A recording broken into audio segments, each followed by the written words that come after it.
Behind every great public initiative is an engine of operational planning and procurement. At the Commonwealth's Operational Services Division, better known as OSD, we provide the tools that allow Massachusetts to build for the future. We connect our agencies, cities, towns, and universities with the essential goods and services they need to function. Think of us as the architects of the supply chain, ensuring the right resources are in the right place at the right time so the state can deliver on its promises. Right now, one of our partners is using those resources to do something exceptional. Salem State University is embarking on Project BOLD, a physical and academic transformation prioritizing community, sustainability, and student success. But a vision of this size requires a strong foundation, so they are partnering with the Commonwealth to turn these plans into reality. This is Building Bold, Blueprint for a Better Massachusetts. I'm your host, Layla Palmer, and over the next 3 episodes, I'll take you behind the scenes to see how an initiative of this scale moves from a plan on paper, a blueprint, if you will, to a bold output of modern infrastructure and student opportunity. To start, Salem State University President John Keenan joins us to discuss the vital need for Project BOLD and the impact it will have on the community he calls home. Layla, thrilled to be here today. John Keenan, the 14th president of Salem State University, been president now going on 9 years. Prior to that, I had served 3 years as general counsel to Salem State for former president Patricia Meservey. And just prior to that, I spent 10 years in the legislature representing the city of Salem. I'll give you an overall description of the project itself. So Project BOLD is really about a couple of things. That is making brand new labs in an addition on Meier Hall, which is our primary academic building. That'll be about a 20,000 square foot addition on the piece of Meier Hall, which is shaped like a U. So it'll actually close the U of that building. And then renovation of the Horace Mann building. So there are really 2 different sites on our campus. In the Horace Mann building is renovation that will include new simulation labs for occupational therapy, our nursing program, healthcare studies, and then sort of general classroom space as well. So really excited about both of those. And then the third component, if you will, is the decarbonization. And again, have to thank certainly the Baker-Polito administration and certainly the Haley-Driscoll administration and Commissioner Bakey for their tremendous support of Salem State throughout this time. The decarbonization project is really providing geothermal heating for the entirety of our North Campus, which is one of our primary academic campuses. That'll be supported by geothermal wells that will be dug in our faculty parking lot right next to the project. This project has been in the work for a long time. DCAMM, I have to say as well, has been just a terrific partner for all that time, as well as we've gone through so many projects. Of course, the Berry Library, then we had the Sophia Center for the Performing Arts, and now we have Project BOLD. Before we dive deeper into this story, let's talk about DCAMM. We in state government love our acronyms, so I'll break this one down for you. The Division of Capital Asset Management and Maintenance, or DCAMM, is an agency of the Commonwealth of Massachusetts responsible for capital planning, public building construction, facilities management, and real estate services. In fact, DCAMM is a frequent user of the statewide contracts provided by the Operational Services Division, often using them to purchase office furniture, security services, and even electricity that powers government buildings across the state. Salem State University also relies on statewide contracts. Here to discuss the value of using them is Chief Financial Officer Sally Ann Lopez. Starting from the very top, I would say it's a reduced administrative workload for the purchasing division. You know, they have a list of pre-negotiated competitive priced vendors that have already been through the vetting process. So we know that they are in compliance with all state regulations, for example, which saves us a ton of work. And that flows into, when we go to implement something, not having to do a lot of that discovery work helps us to implement faster. We're able to find the vendor faster, which helps us to plan, contract with that vendor, and then implement the service that we've contracted for. So there are operational savings outside of purchasing that having those statewide contracts readily available to us is very helpful. Statewide contracts make it so easy for public buyers to acquire goods and services. The dedicated team here at OSD carefully vets vendors who express interest in selling to the state. So when buyers look for goods and services, they know the suppliers are trustworthy, offer great prices, and are best suited to provide the things they need. For instance, when DCAMM took on Project BOLD, they hired a pre-qualified accessibility consultant. This consultant was tasked with reviewing the accessibility and design plans for the new science labs, ensuring the construction complies with ADA accessibility standards. They also hired consultants from a statewide contract to develop the decarbonization roadmap. So one of the major goals and initiatives of the Commonwealth has been to be completely carbon neutral in their emissions footprint. And when you look at the fleet of the Commonwealth in their buildings, higher education is one of the biggest portions of that fleet of buildings, which provide a lot of the emissions that they're trying to neutralize over the next decade and several decades. So we had been working with DCAMM for almost 10 years or so, earlier on creating a roadmap to decarbonization on our campus. We've been partnering them with putting solar arrays on almost all of our buildings on campus. Layla has really helped us reduce our emissions, actually stabilize the cost of our electricity going forward. And just really, DCAMM has been a terrific partner in our trying to plan to convert over the next decade or two to become carbon neutral. And we're thrilled just that DCAMM has really motivated us to act in a way that also proves to our student body and our campus that we want to be sustainable and that we want to be a good partner to the Commonwealth as it tries to achieve these laudable goals and in a difficult time, right? It's not easy to do any of these projects, but again, DCAMM has really been committed to it and has seen it through. What a great display of collaboration! We'll hear directly from DCAMM about their team's process and involvement in Episode 2. For now, let's go back to President Keenan, who will discuss the importance of this project for Salem and the North Shore. Salem is sort of your backyard, so why is this so important as not only a member of the community, but for the economic impact? Yeah, great question.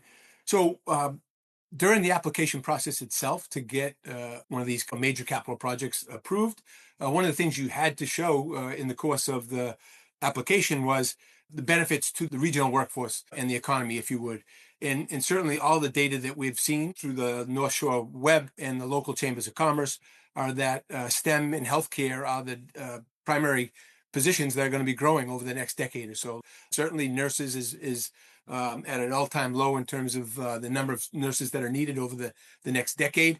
I just had about 90 students visiting the other day from Lynn in Salem in our early college program. And as I went through the room and asked each of them what they wanted to do, almost half of them wanted to be nurses. And we know there's a huge demand for that. Salem Hospital right here, Mass General Brigham is in our backyard, literally about a half a mile down the road. Leahy Hospital is right over in Beverly as well.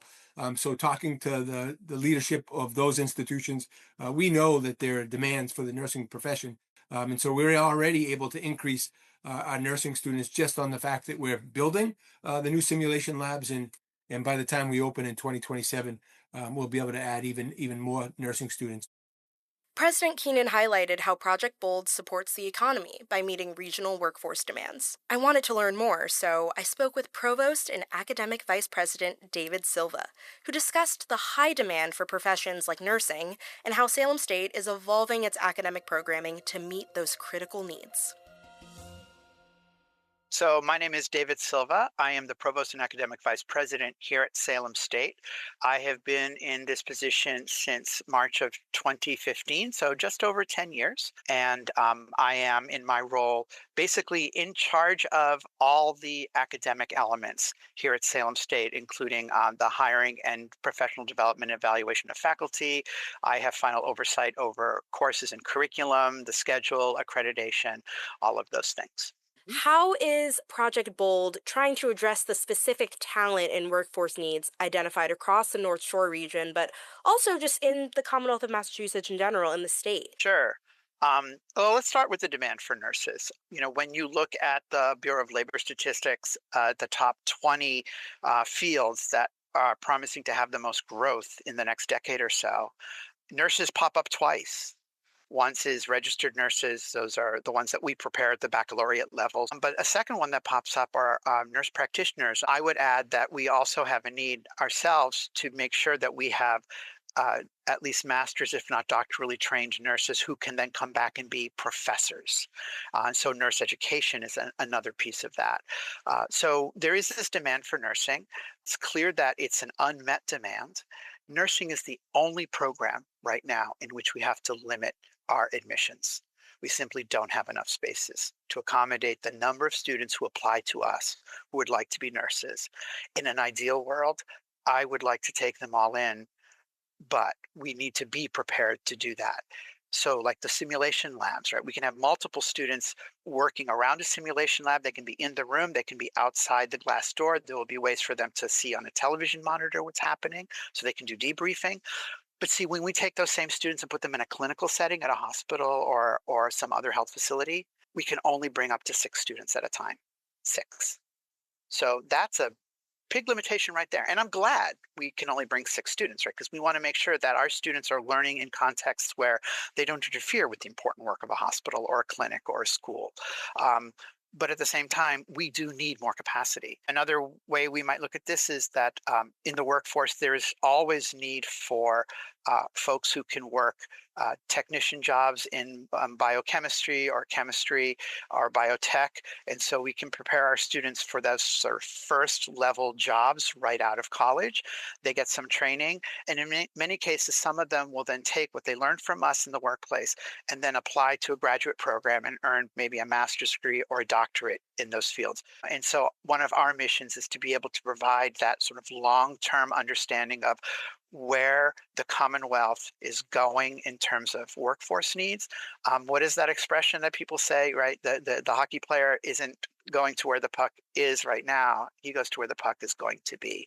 And so we're trying our best to keep our eye on where we think that puck is going to be. You know, so often organizations have to manage reaction, right? We can be very reactive. Things change. And as you mentioned, they change very quickly. So we have to respond in the moment to be prepared. But you can't not live an entire life or run an institution successfully if you're always dealing with reaction. You also have to be proactive. And so we see this work with a commitment to BOLD is proactive. And ultimately, we want to be predictive. So we'll go from reactive to proactive to predictive. And we want to push ourselves as best we can so that we can, again, know where things need to be, not just today, but 2 years from now, 5 years from now, 10 years from now, and then set ourselves up to be as successful in the future as we can, knowing that every now and then, everybody needs an overhaul, everybody needs a refresh, and DCAMM is our #1 player in terms of making sure that our campus and all of the campuses are in the best possible shape we can be. Great insights from Provost David Silva. Salem State's commitment to its students and the workforce they'll be entering is truly inspiring. We'll be diving deeper into that topic in episode 3, where students will share what BOLD means to them and their excitement for the renovated spaces that will serve future generations. But first, let's talk about how Project BOLD brings the campus together. President Keenan is back with us to discuss the unification of the North and South campuses, and to reflect on what it's been like to lead the university through this period of evolution. Part of SSU BOLD is unifying the Salem State campus by making a more compact footprint with like a 10-minute walking radius instead of what I've heard it's been a much longer in the past between buildings and academic resources. So how will eliminating that physical space and isolation of the South Campus help build a stronger, more cohesive campus community? Yeah, so you're absolutely right. It's not only right the elimination of significant deferred maintenance down on South Campus, but it really is the unification and consolidation of our campus. And, you know, as I sit in my office here, I generally have to get in my car to get down to South Campus, and depending on traffic, that could still take me 10 or 15 minutes, quite frankly, to get there. If you wanted to walk there from my office, probably take anywhere from 20 to 30 minutes. It's not nearby. And that is a significant inconvenience for our students on South Campus. Almost impossible to take a class down on South Campus and then by the very next class be up on North Campus. So it'll enable students to have much more flexibility in their scheduling. It'll also provide for a lot more interdisciplinary collaboration amongst departments. I think just the consolidation of students and faculty and staff on the campus will also reinvigorate the North Campus itself. Horace Mann building has been empty since 2018. So again, bringing students and faculty and staff up from South Campus and bringing life back to that building is something that's very exciting to us. So it will create more sustainability in a lot of ways, including reducing our footprint in terms of the shuttles around campuses. But we're excited about it. The folks down on South Campus, the nursing program, occupational therapy, criminal justice, and healthcare studies are thrilled to be joining us up here on the main campus. How does it feel to be leading Salem State University through such an important period of change? It's the greatest honor of my professional career to lead my hometown institution, right? And growing up here in the city of Salem, never anticipated in my wildest dreams, right, that I'd be president of Salem State. And yet here I am. And as I look back upon my career, almost as if I was preparing for this role, given my relationship and working in City Hall and understanding how the city works, working up at the State House as a state rep, understanding how that process works, particularly partnering with DCAMM on other initiatives here in the city of Salem, and then getting here, working with two prior presidents, understanding the needs for these new science labs and for this project that has ultimately been called Project BOLD, that went through several iterations. I think this one is actually the best. These projects do take a long time and perseverance matters. But again, we've had the full commitment from the Commonwealth, from Governor Baker to Governor Healy to Commissioner Bakey and his entire team to really get this across the finish line. And excited and hope maybe, Leila, you might even join us come the summer of 2027 when we finally have the ribbon cutting for Project BOLD and open up those shiny new labs and simulation labs. What an incredible look at the future of Salem State University. From President Keenan's vision of a unified campus to Provost Silva's dedication to the next generation of our workforce, it's clear that Project BOLD is more than just a construction project. It's a transformation of the Massachusetts economic and educational landscape. But as we've heard today, a transformation of this scale doesn't just happen. It requires operational planning, strong partnerships, and smart procurement. By leveraging OSD's statewide contracts, SSU and DCAMM ensure every dollar is spent efficiently, using pre-approved vendors for everything from accessibility to construction. This collaboration between agencies, empowered by smart purchasing choices, is a perfect example of how the essential work of state government creates the foundation for truly inspiring progress for the public. And this is only the beginning. In our next episode, DCAMM joins us for a detailed look into the decarbonization project. Decarbonization projects start with a DCAMM-managed decarbonization roadmap where we use PRF 74, statewide contract advisors. We have a number of projects. We'll explore the what, including geothermal well systems and sustainable infrastructure, the why behind the state's sustainability goals, and the tools making it all possible. This concludes Building BOLD Part 1, the blueprint. To learn more about the Operational Services Division, its procurement activities, and statewide contracts, visit mass.gov/OSD. Follow us on social media at mass_OSD, or check the links in the description. Special thanks to Salem State University for their collaboration. This podcast was produced, audio engineered, and edited by me, Leila Palmer. We'll see you in Part 2. Until then, thank you for listening.